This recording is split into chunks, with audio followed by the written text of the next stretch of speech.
is you're actually going to be using a crochet hook through it. So, and the other realization is, since I'm right-handed, I'm going to start on this side of the loom so that I can have my crochet hook in the hand that I'm more comfortable with.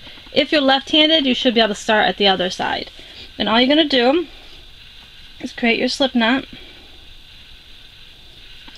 But instead of putting it on the peg, we're going to actually put it on our crochet hook.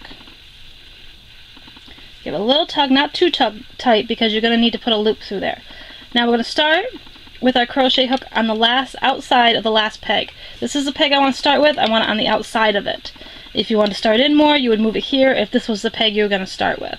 So again, I want to start right on the edge, so I'm going to start here. And I'm going to take, my working yarn. I'm going to hold a little bit of my straggler just to keep it from wiggling all over my crochet hook. I'm going to kind of hold it gently with my hand. And now I'm going to take and I'm going to put the working yarn behind the peg. I'm going to come in front and I'm going to grab my working yarn, twist it to bring it through that loop. Oops. And there's one. Then next you go behind the peg, then grab it with your crochet hook. Give it a little turn to bring it through your loop. Oops. Let me try that again. Alright. Come here, you little. Okay. It's usually not this difficult once you get the rhythm down, and you might be holding the loom a different way. So again, behind it, grab it in front, kind of twist it a little bit so that you can bring it through. Again, behind. Oops. Be careful you don't lose that. This might not be the right size crochet hook. I couldn't find the one I wanted to use. So again, we're going behind it, then we're bringing the yarn in front to grab it on our crochet hook, and then pulling it through our loop. Go in the next. And this is kind of what you're going to do, and it really is going to depend on which way you want to pull it through. The first part of the video you saw was taken from the video I did showing how to do the scallop cast on as a flat panel. I now want to talk about how we're going to do it in the round, and I'm sorry for the shadows and that. I'm doing this at night, so my lighting is a little different. Now, as you can see, I've already kind of worked just a small circle around to show you, and I'm going to finish it off again doing the same part we did, or same process I showed in the first part. We're just bringing this behind, grabbing it, and pulling it through our loop. That's all we're doing. Now, I did notice what you should pay attention to is if you use a different loom, either for the flat panel version or this, that has a bigger gauge, which again is the space between, then you may need to use 2 strands of yarn. So be very, which means you're going to end up with a different look here that you're going to be knitting over because you're going to have extra yarn. So just make sure that when you're doing this that you realize, okay, which pegs you need to have the 2 on, and like I said, if you're using more than 1 strand of yarn because you're using a nifty knitter or another bigger gauge loom, it's going to change a little bit what you do.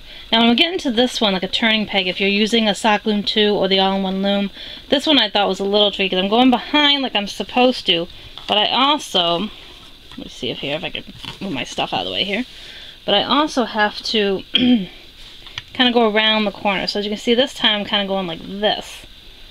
Now what this does, excuse me, and I actually didn't need to do this one. Oops, let me back that up. Because this is the last, if you were going around a corner you would do that. But we're not going to actually be going around the corner, because if you notice, I started this process here. I need to keep a peg next to it. So this is my starting peg. You want your ending peg to be right next to it, obviously, and you want it empty. And just like we did in the flat panel part, we're going to take this loop off and put it on. But again, I was just showing you that if you went around, you would just continue doing that around. So what we're going to do instead is we're going to place this on this last peg so that we can join these 2 parts together. Okay, so now that we have that on there, we're going to give both our working yarn and our straggler from earlier, or from when I first put this on, a little tug because we want it kind of snug. Now the thing is, as you notice, we still have what would appear to be 2 loops here, correct? But we only have 1 here. And I kind of want to make sure, as I've seen other people do that, you have still that same 2 loops. And I'm sorry for the focus, kind of getting out of focus there. So what I'm going to do, when I want to join the first and the last together in a round, I want to pull it tight, but I want to bring the yarn in front of what would be my last peg, just so that it looks like there's 2 on there, just like the pegs before it. Make sure it's kind of snug. So knitting over may be tricky, and you're also going to want to pull on this because you want it to be tight against or snug against as much as you can when you're joining these two together. Now again, we're going to go in front of the peg before so that we can have the two loops on it just like we do where we're ending before, but we're not going to do anything to this peg aside from that. We are just going to leave it alone, and we're going to go over to the next one. And what I'm going to do is I'm going to lower my camera a little bit so you can see a little better here. Okay, so we're going to lower it down a little for you to see what I'm doing a little more. Okay. So, we have it... Oh, wait for my camera to focus for you guys here. So we have it where I bring it in front so that this one can look like two. And we're going to bring it in front. Normally I do the E-wrap, but I actually want to do a flat knit here. I think it's going to be easier to work with. And again, make sure your working strand from the beginning is tight, and make sure you're holding this kind of tight. And again, you're going to knit over both of them because this is going to be the start of the next row. So carefully knit them over. Again, it might be really tough. You can do it one at a time. Make sure you're not losing the yarn that you want to go over, and knit it over. And what that's going to do is it's going to join these two around into a round, so you can do a little mini hat or something. And it's also going to allow you to have the two loops on the peg right before you go into a round. So what I'm going to do, just so you can kind of see the process when it's down a little further, is I will go ahead and just do a basic E-wrap knit around and bring this down a little further and cast it off so that you can see how it would kind of look like if you did it in a round. Again, when we do a flat panel, I have this sample here from the first one. You see it kind of makes that nice edge. I just did a crochet cast off just to have this as a sample. And this is what it would look like. A lot nicer than the E-wrap. So I'm going to go work this down a little bit just so you can see how it looks when it's done in a round. And what you would normally do with your straggler is either hide it into the project when you're done, or you could work it into the project as you're doing it. But again, I will go ahead and work this off camera a little bit and come back so that you can see how this would look as a brim of a hat.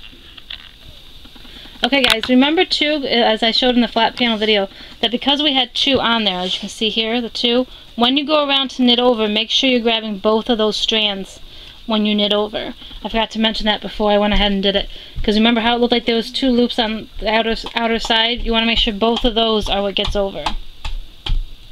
And it might be a little tug, like I said, tight to do, so you're just going to make sure you knit that over where you'll end up having just one loop on. So again, I'm going to go off and work this a little down a little further so you can actually see it and around.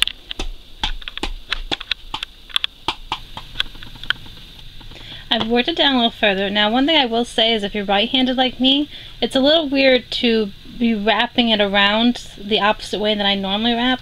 I mean, normally we go this way and around if you're right-handed, but because we did our cast on a slightly different way, I actually had to go this way around to wrap, and it really was actually kind of weird. It takes a little getting used to, but I just wanted to say that, you know, mention that you would be wrapping it for the rest of the project a little different than you may be doing it for a normal E-wrap cast on. But anyhow, I've worked it down a little bit so you can see it kind of sticking out the bottom now. So this, and I would work this tail in to hide it, but this gives us our little brim. And as you can see, if I can zoom in here, you can see that it creates a nice cute little edge right around. Now the only situation I had was here was a little gapped, but I believe you could easily take your working yarn if you haven't worked it in yet and use your crochet hook to kind of mimic joining these two together if they didn't quite join all the way. I said I haven't done this cast on too many times, but you could easily do something like that where you would be joining them together, and then you take your working tail and bring it through the project if you needed to bring it closer together. But again, it's really cute, and I think this would really, you know, I'm almost tempted to keep working on this as a very mini hat for like a doll that my daughter has or something. But again, I like this kind of edge that it has along here, and again, as you can see in the round, it pretty much does the same thing. You just might need to tweak where the beginning and end was. But this is a great cast on that kind of replaces the E-wrap a little bit if you want, to give your projects a little different of an edge.